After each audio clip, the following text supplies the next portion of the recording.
Unlike biblical scholars, historians and archaeologists generally have not focused their attention on the period of the Babylonian rule in the land of Israel.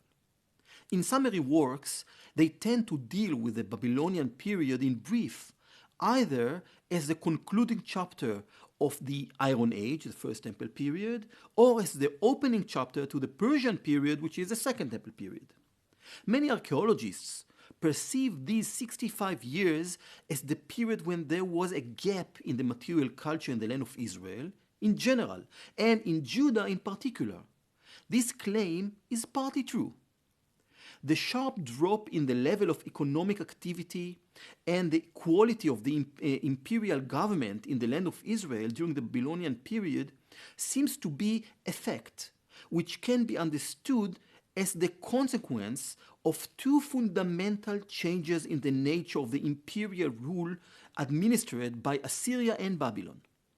The duration of existence of each empire and the imperialistic approach that was the basis of each empire's rule in Chatuland. Assyria had begun to develop patterns of imperialistic administration in the 9th century BCE and continued to refine them until they achieved their high point in the era of the Pax Assyriaca in the 7th century BCE. All in all, these developments lasted about 200 years. In contrast, the Babylonian Empire grew within a few years from a disjointed band of cities and tribes fighting for their existence and united against the Assyrian conquest to the status of a colossal empire.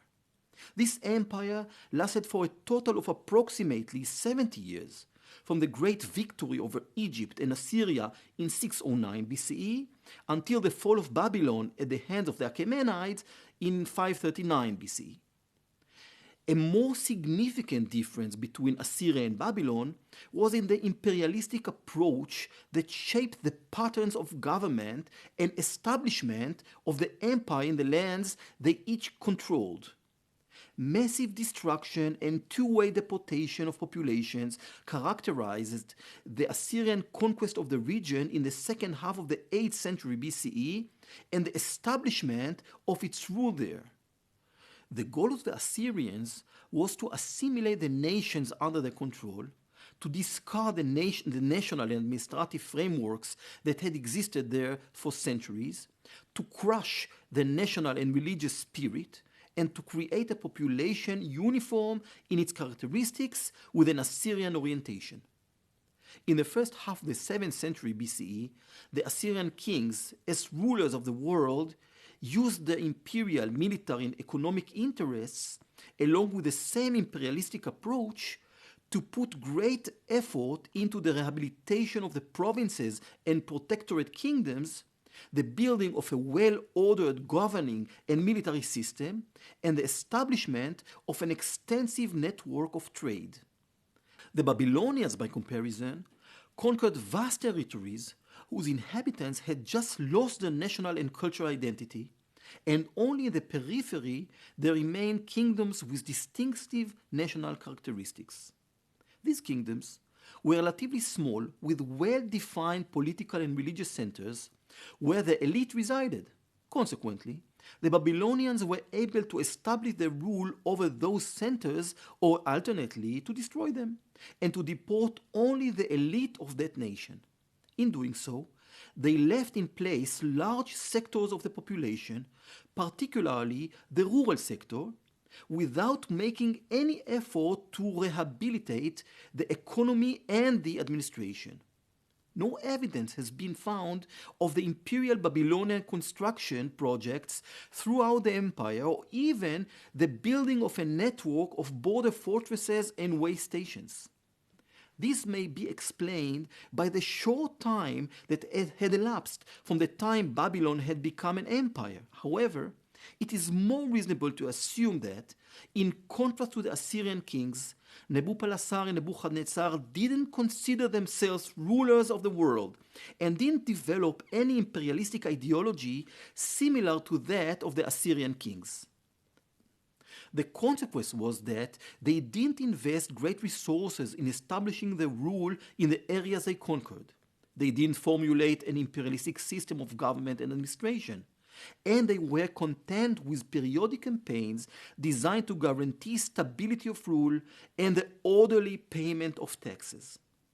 This policy led to a drastic decline throughout the Levant in the economy and trade, as well as in urban life. At the same time, one may assume that the Babylonians allowed the local population in the various regions to live their lives and even develop, if they had the capability to do so.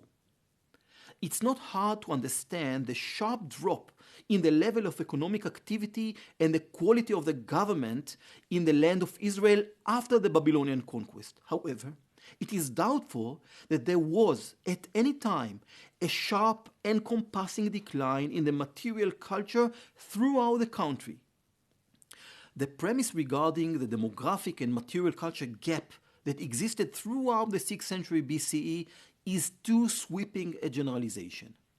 The archaeological studies in Judah have usually been based on destruction layers, especially in Jerusalem, but also in other cities like Lachish, military fortresses like Arad, industrial centers like En-Gedi, and other large and medium-sized towns and agricultural settlements.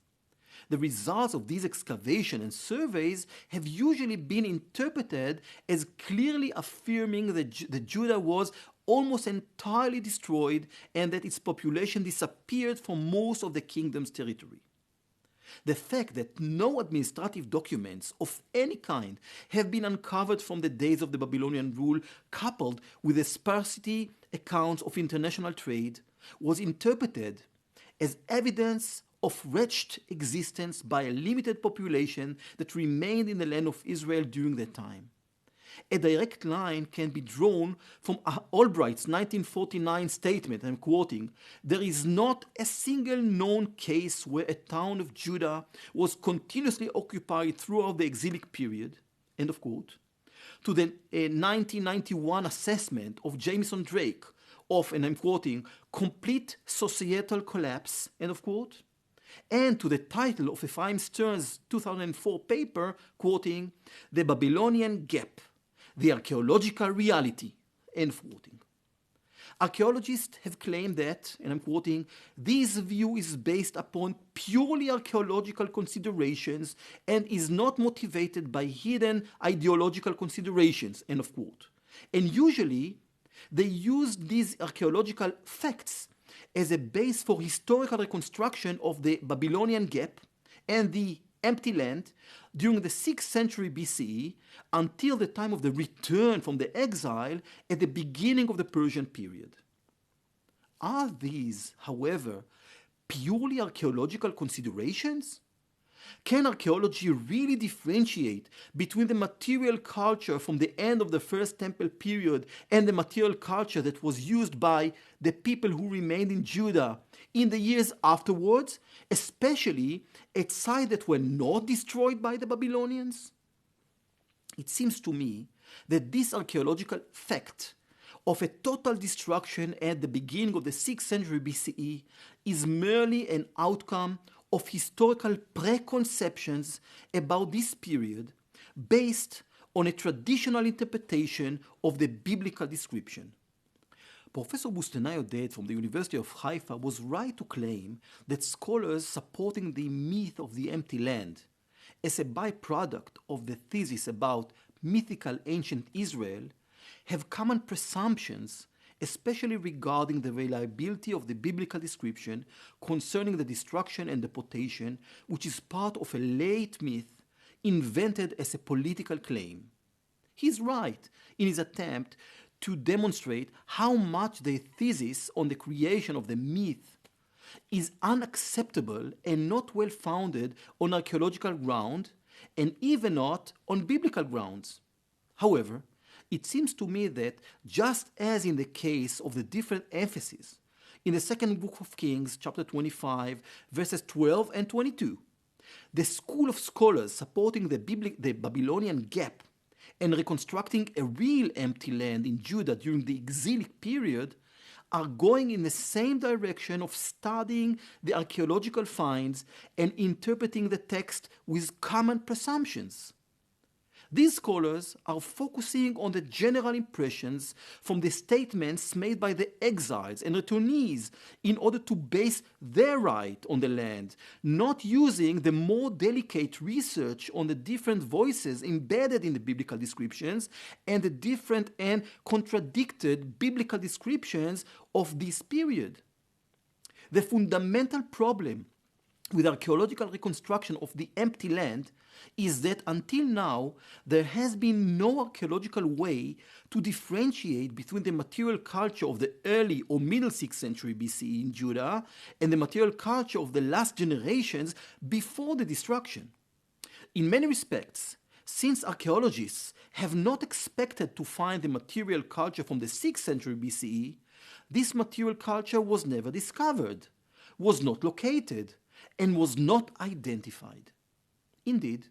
it would appear that historical considerations are what stand behind the generalized dating of the destruction layers in all sites in Judah at approximately 587-586 BCE,